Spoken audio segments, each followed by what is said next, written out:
I want to tell you about my day yesterday. So, I was watching most of Toronto-Tampa with my family. It's kind of funny because we're Canucks fans over here in this household, living in BC, but as the playoffs have gone along, it's been a lot easier to convince the rest of my family that, hey, there are some entertaining hockey games to watch, even though there's no more Vancouver Canucks hockey. Here, take a look at this. It's Calgary, it's Edmonton, it's Toronto. My family, it's kind of heresy over here. I know a lot of people might be pissed off, but they're all just cheering for the Canadian teams. There's no rivalries to acknowledge or whatever, so if it's Toronto on, they're cheering for Toronto. If it's Calgary on, they're cheering for Calgary.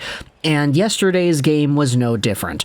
I'd had a fun time explaining to them the context behind Tampa being the two-time champions and Toronto being Toronto, losing all these playoff series, not having won a playoff series since 2004 when I was 4 years old. Go figure, I was actually 3 at the time because that would have been before my birthday in the summer.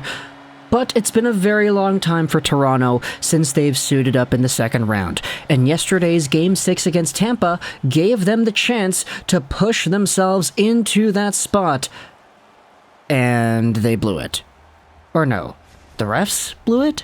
You know, I think it'd be a waste of my breath to go over the refereeing once again because I think everybody knows that it's really not consistent enough as it should be, but either way, the Toronto Maple Leafs lost in Game 6 yet again, and as Steve Dangle pointed out in his LFR, this was being talked about on Twitter to a great magnitude. It was kind of odd how similar this game was to the Montreal game, the Montreal Game 6 last year. In both scenarios, the Toronto Maple Leafs had 3-2 series leads heading into the game. In both scenarios, the opponent took 2-0 leads. And in both scenarios, the Maple Leafs eventually tied it up and sent the game to overtime. In both scenarios, the Leafs also looked like the better team in the extra frame, only to be spoiled by, firstly, Jesperi Kotkaniemi in Game 6 against Montreal a year ago, and now this year, Brayden Point. So, oddly enough, this feels like a true exorcism of their demons. Or, not exorcism. It's not an exorcism yet. They haven't won. There is no exorcising of the demons yet. But the fact is, the demons are still there. And I was gonna title this video Demons, but then I realized, that'd be a really good tagline if they end up losing again, or if they end up winning and they exorcise those demons finally. But I think deja vu is a better way to go about it, is it not? Because the Toronto Maple Leafs, look, there's a reason I keep covering these games. There's a big reason why I keep covering these games, not because I'm a big Leafs fan, but because this has been the most entertaining series of the entire postseason so far, what with all the stories, all the games, all the goals, all the hype moments, and just the background, the context behind it. The reigning Cup champions going up against a team that has not found a way to win, and it's going down to the wire in Game 7 over here. And the fact is, Toronto is a lot better this year than they've been against Boston, against Washington, against Montreal, against Columbus. This is a better team. And so to take the Stanley Cup champions, the reigning Stanley Cup champions, 2-time Stanley Cup champions, just 7 games, that in itself is a pretty big deal. And if you told me at the beginning of the series that it would have gone to 7, I would have been like, yeah, I could see that. Toronto is that good of a team. It's just we don't know if they're going to be able to actually put it together in the playoffs because reputation says that they're not able to do that. And when they do put it together, it usually ends up in them disappointing because they're not able to put it together for a full 100% effort. Even last night, this game was pretty good for Toronto, all things considered. A 2-0 comeback, really taking over the game towards the end of the second. You had the penalties, one of them shouldn't have been called, one of them was called, and you had Nikita Kucherov going out there just doing Nikita Kucherov things, tying things up, and giving the Lightning a breathing chance. You had overtime where, I get it, there were penalties that should have been called, but they weren't. But the Maple Leafs couldn't convert. Brayden Point did. Boo-hoo.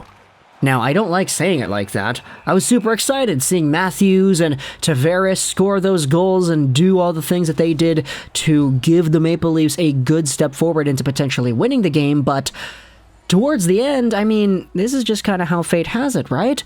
7 games, this series, this is the best series so far. Of course it's going to go to 7 games. I actually didn't watch the overtime as it happened because after the third period, there was local drop-in hockey at the community center that I had to go to, so I was like, okay, screw it. I'll make a thumbnail just in case the Leafs win. If they do win, I'll just record the video in my car, and I'll talk about how excited I am for them, but if they lose, then I guess we can talk about it in tomorrow's show, which is what I'm doing here, because by the time I got to the community center, the overtime period had already started, and then we played hockey in my own town, and then I finished up 2 hours later and realized, oh, okay, the Leafs lost. Okay. Darn. Game 7's gonna happen, eh? So, ultimately, I'm gonna be looking forward to the goaltending matchup the most because it's been no secret that both Campbell and Vasilevsky have not been their best during this entire playoff run so far, even in Game 6. I mean, Jack Campbell has an .886 save percentage, Vasilevsky has a .909. These are not the same goaltenders that we saw in the regular season, nor the same goaltenders that we've been seeing the past few years. Now, for Campbell, that's not really all too fair to say, but for Vasilevsky, I mean, the guy's got 2 straight cups. Now he's coming in here against Toronto with a few holes here and there. You see David Kampf with the consistent snipes that he's able to go out there and do. You see this game where he allows 2 goals in like 20-something seconds, both from John Tavares. One of them he bats in with his own glove.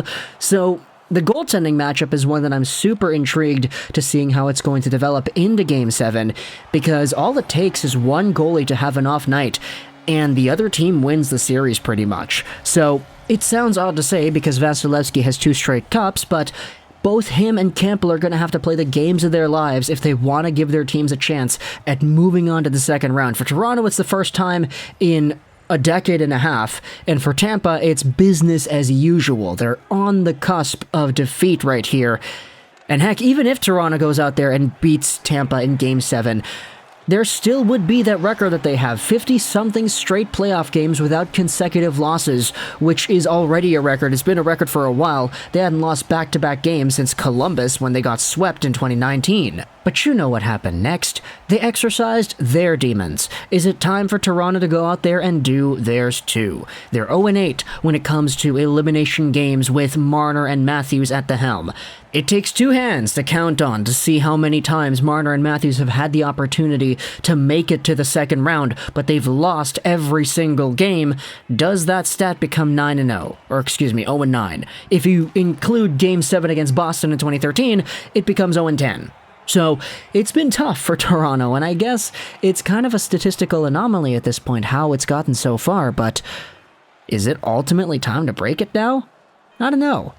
Let me know in the comments all your thoughts about last night's game. Johnny T going out there and doing his best to will the Maple Leafs into the second round, except it doesn't happen because of penalties and 5-on-3s and Kucherov and Point towards the end.